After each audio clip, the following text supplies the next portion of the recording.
ప్రధాని మోదీ అహంకారమే మహిళా రిజర్వేషన్ బిల్లుకు ఇబ్బంది.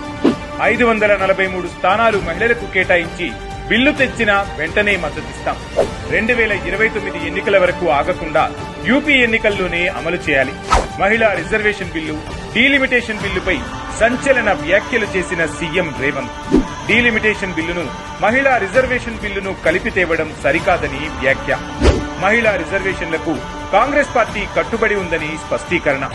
ఉత్తర దక్షిణ ప్రాంతాల మధ్య విభేదాలు సృష్టించే విధంగా భారతీయ జనతా పార్టీ వ్యవహరిస్తోందని వ్యాఖ్య. మోదీ హనుమాన్, భీముడి ఎపిసోడ్ అర్థం చేసుకుంటే అహంకారం తగ్గుతోందన్న సీఎం రేవంత్. మోదీ వైఖరితో ఎన్డీఏలోని పార్టీలన్నీ ఇబ్బంది పడుతున్నాయని సంచలన వ్యాఖ్యలు. భవిష్యత్తులో బీజేపీ బలం పెరిగితే తెలుగుదేశం పార్టీని పక్కన పెడతారని వ్యాఖ్య.